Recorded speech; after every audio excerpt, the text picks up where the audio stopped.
We head over to the news center where our Devin Whiting has the latest headlines at this hour. Hello, Devin. Hi, Jaein. Well, North Korea says it's willing to talk with the U.S. That message was relayed through South Korea's presidential office. But it takes two parties to start a dialogue, and the United States is once again insisting that talks can only happen once the North has made a solid commitment to abandon its nuclear weapons program. Lee Myung-bak tells us more. It seems the United States and North Korea are inching toward direct talks, but only under one condition. The White House released a statement on Sunday saying the U.S. will see if North Korea's willingness for talks is a commitment to denuclearize. It added that the U.S. and the world must continue to make clear that Pyongyang's nuclear and missile programs are a dead end. However, White House Press Secretary Sarah Sanders said Pyongyang's willingness to talk is a first step along the path to denuclearization. This comes as South Korea's presidential office released a statement earlier in the day stating that Kim Jongun expressed North Korea's willingness to begin dialogue with the U.S. when he met with President Jaein shortly before the closing ceremony of the PyeongChang Winter Olympics. According to a spokesman for the Blue House, President Moon pointed out that the U.S.-North Korea dialogue must take place in order to improve relations between the two Koreas and to find a fundamental solution to issues on the Korean peninsula. The spokesman added the North Korean delegates agreed that inter-Korean ties and relations between the North and the U.S. should develop simultaneously. Dubbed the Peace Olympics, there's hope the PyeongChang Winter Olympics have opened doors for a more peaceful peninsula and could potentially be the catalyst that brings the U.S. and North Korea back to talks. Lee Myung-bak, Arirang News. The Winter Olympics in PyeongChang came to an end Sunday night with the closing ceremony at the PyeongChang Olympics Stadium. Tens of thousands of people were there to take in an amazing visual and musical spectacle. And with the competition and tension over, it was more of a party atmosphere, as our Won Jung-hwan reports. 17 thrilling days of sport in PyeongChang and the sub-host city of Gangneung came to an end on Sunday night, where it all started a couple weeks prior, the PyeongChang Olympics Stadium. The ceremony started with the stadium drenched in light and the crowd counting down to the start of the fun. Under the theme of a celebration of future and the spirit of adventure, there was a mixture of traditional and contemporary Korean culture on display. Among the highlights, former 21 singer CL and boy band EXO took the stage to thank the athletes for their hard work with a thundering performance. The crowd let out a huge roar when the athletes entered the stadium, but the biggest cheer was reserved for the South Korean and North Korean teams, who again entered the stadium together. Unlike the opening ceremony, this time they waved their respective national flags and wore their national uniforms, the South Koreans clad in white and the North Koreans in red. Continuing the goodwill of the games, the North Koreans also held the Korean unification flag as they made their way around the stadium. The closing ceremony attracted more than 35,000 spectators, including President Jaein, who watched the ceremony in the VIP box with Ivanka Trump, the U.S. president's first daughter, Kim Jongun, a vice chair of the North Korean ruling party's Central Committee, and Chinese Vice Premier Liu Yandong. The PyeongChang Games officially ended with the traditional raising of the Greek flag, lowering of the Olympic flag, and the Beijing 2022 flag handover ceremony. The Olympic flag that fluttered for over 17 days at the Olympic Stadium in PyeongChang was handed over to Chen Jining, the mayor of Beijing, for the next Winter Games in 4 years' time. The Olympic flame was also extinguished, but this isn't the end. The PyeongChang Winter Paralympic Games will start on March 9th and run for 10 days. Won Jung-hwan, Arirang News. Now, there was some concern ahead of the PyeongChang Olympics, the extreme cold, some Olympians worried about security, and at the last minute arranging for North Korea to send its athletes and officials. But as our EG1 reports, the overwhelming majority of visitors and spectators say the games were a success. Here's a look at some of the highs and lows. From tears of joy, sighs of disappointment to exhilarating excitement, the past 17 days of the PyeongChang Winter Olympics were packed with incident and raw emotions. Now that the event is over, many are looking back at their February in South Korea's alpine town of PyeongChang and the sub-host city of Gangneung. Many commented on how it was a huge success. I've been to 16 Olympics now, winter and summer. I thought this was one of the best ones I've ever been to in terms of organization, in terms of logistics, in terms of just the quality of the infrastructure. You want it to be as easy as possible to move around and to enjoy the games. The friendliness of the locals and volunteers was also praised. We've been really impressed by how nice actually all the locals have been to us and how especially patient, because we don't speak any Korean, and even with a very wide language barrier, everyone's been really accommodating. Of the many highlights was North Korea's participation in the Games.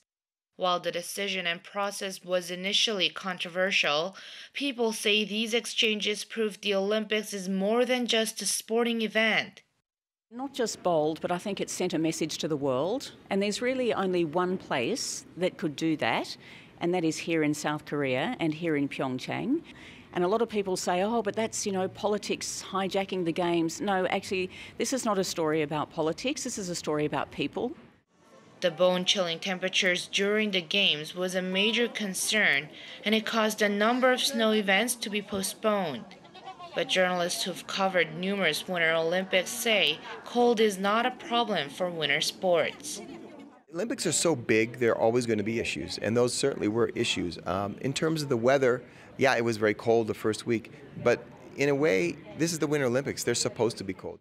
Visitors also suggested room for improvements. I think that they should have taught English to most of the workforce, because sometimes, well, I don't speak Korean, and as a foreigner, it was hard for me to get the information. It wasn't that expensive to book a place to stay, but I came here to watch numerous events on different days, and there weren't many vacancies. With a general consensus that the PyeongChang Olympics were a success, many visitors said one of the best legacies of the Games is that South Korea took a step forward in presenting itself to the world, and the world got to know Korea better as well. 이지원, Arirang News, PyeongChang. In other news, prosecutors are investigating the family members of former President Lee Myung-bak in connection to suspicious activities at an auto parts maker said to be owned by the former conservative leader. They're looking at the company's opaque ownership structure and allegations of embezzlement. And soon, Lee Myung-bak himself could face questioning. Park Hee-jun has the latest. After concluding that DAS, an auto parts company involved in suspicious trade and allegations of embezzlement, belongs to ex-president Lee Myung-bak, prosecutors are closing in on his family members. On Monday morning, prosecutors raided the home and office of Lee Myung-bak's son-in-law Lee Sang-ju, who's an executive at Samsung Electronics and husband to the former president's eldest daughter. He's suspected of receiving illegal funding from an unknown third party on behalf of the ex-president. Prosecutors are likely to call him in for questioning soon so they can trace the money flow. And on Sunday, prosecutors summoned the former president's son Lee Si-hyung, an executive of DAS, over rumors about who actually owns the company and allegations that the company had a secret slush fund. During 16 hours of questioning at the Seoul Central District Prosecutor's Office, Lee was asked whether he took a $930,000 portion of the $14 million proceeds from the sale of land in Togok-dong, southern Seoul. Lee Myung-bak is believed to have managed hundreds of thousands of dollars in slush funds through DAS. His son, brother, and nephew are all either representatives or board members of the company, which has been under scrutiny since 2007 when Lee won the presidential election. Documents show that his brother Lee Sang-eun is the president. However, civic activists and lawyers have been claiming the former president is the unknown, actual owner of the company, and that he embezzled some $11 million of company money and evaded taxes. The investigation has been ongoing since December, and prosecutors are planning to summon Lee Myung-bak early next month. Park Hee-jun, Arirang News. I'm Devin Whiting, and those are your news headlines for this hour.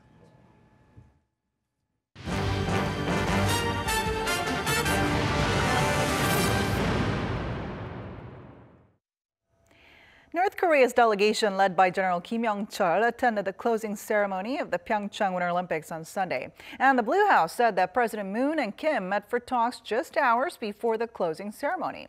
Although the talks proved to be somewhat positive as North Korea showed its willingness to talk with the U.S., Kim and his delegation's presence was highly controversial, as Kim Yong-chul is suspected of having orchestrated 2 deadly attacks on South Korea in the past.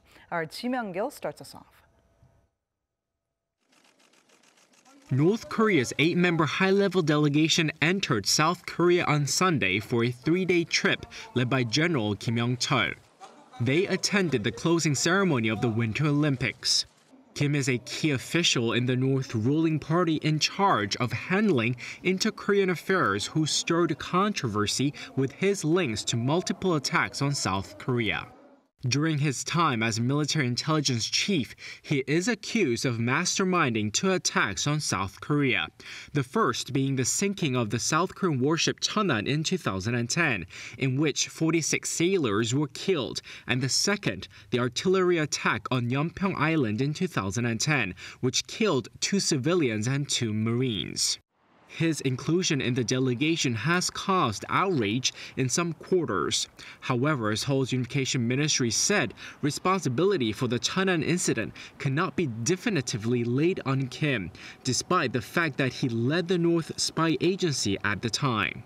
Conservative groups, including lawmakers from the conservative Liberty Korea Party, have held protests on the southern side of the Tongil Bridge in Paju, just south of the border and at the inter-Korean checkpoint.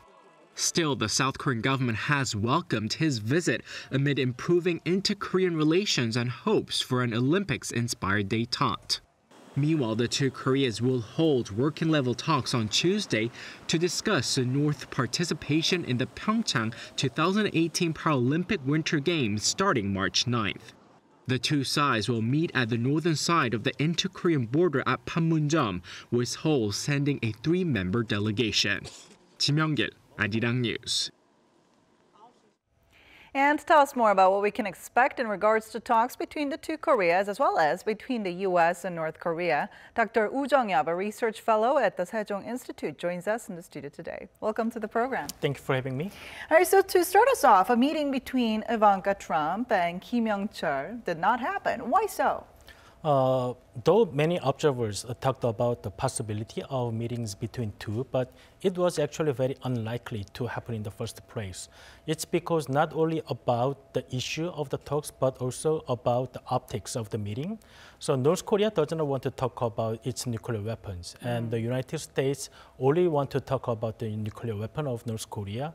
And at the same time, North Korea does not want to look like they are begging the talks with the United States. And also the United States does not want to look like they are lowering the bar of the talks with the North Korea. So there are a lot of conditions that's not favorable to the meetings between 2 this time. And also it comes as Kim Yo-jong, when Kim Yo-jong was here, North Korea called off the meeting with U.S. Vice President Mike Pence last minute, right? Yeah. Yes, because North Korea believes that the talks with Vice President Pence would be about denuclearization of North Korea, and North Korea is not ready to talk about it. That is why I believe they canceled the meeting with the Vice President Pence in the last minute.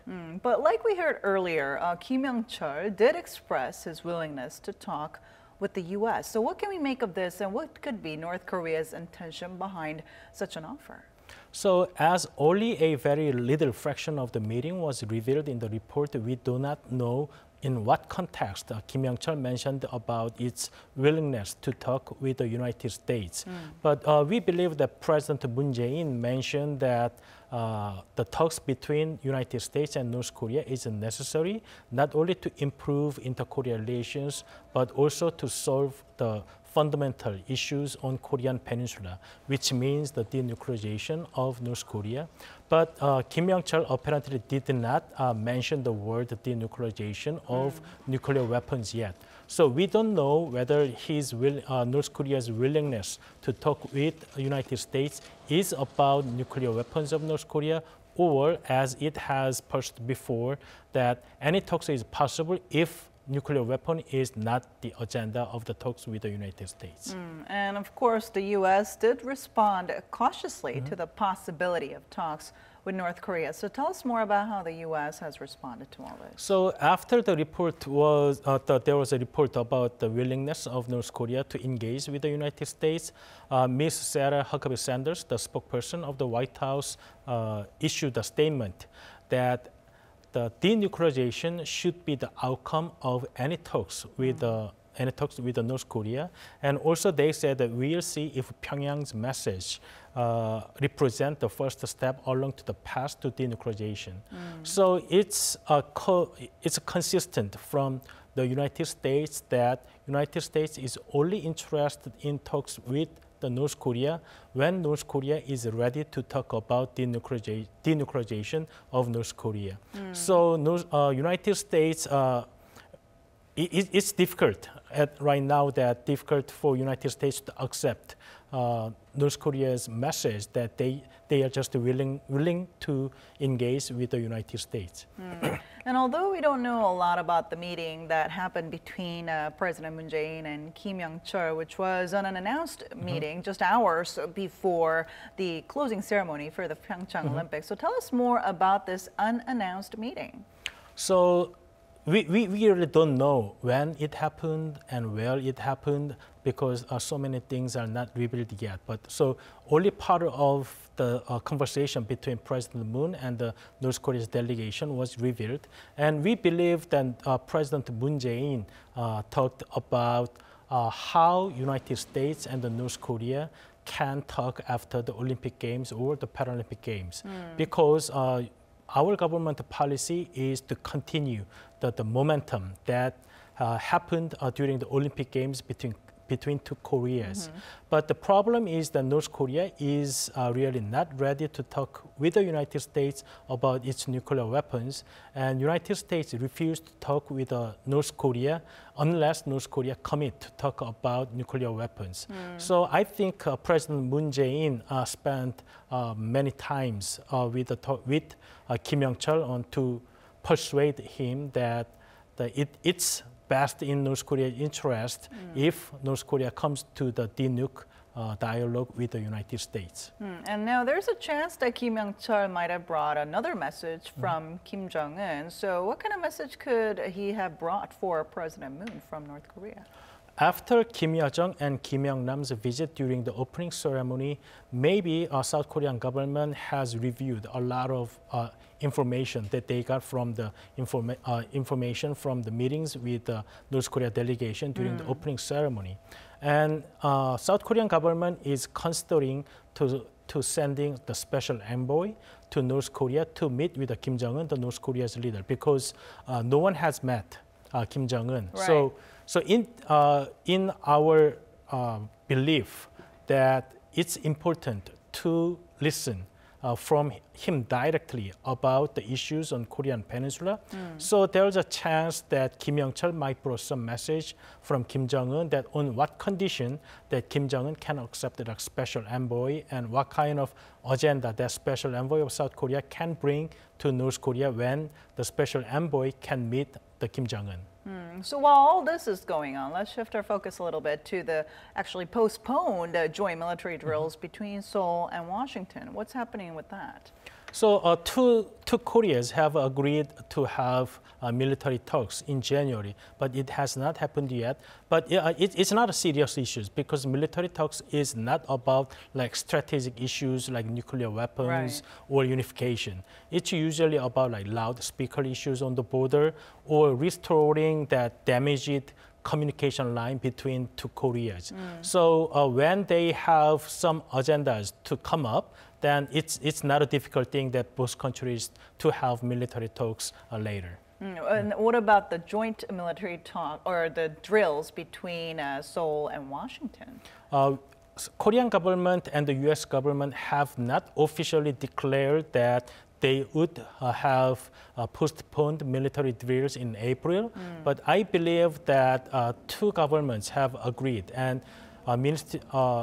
Minister Song of the Ministry of National Defense of South Korea and Secretary Mattis of the Department of Defense of the United States have agreed in Hawaii in January that they are going to resume the military drills after the Paralympic is done, so maybe in April. So we have to see how North Korea is going to respond, because North Korea and North Korea's official newspaper have argued that the Korea-US joint military drill is actually a hostile act toward North Korea, so they really don't like it. Now, what can we expect in regards to the summit between the two leaders of South and North Korea?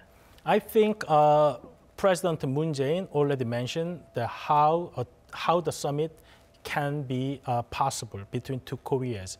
President Moon mentioned during the New Year's press conference that the summit between two Koreas is possible when the condition is under the right condition and when certain outcome is guaranteed. And that certain outcome probably meant the denuclearization of North Korea, and that includes the element of the United States and North Korea's relations. So when there's an improvement in North Korea and the U.S. relations, and that has to also involve the denuclearization element.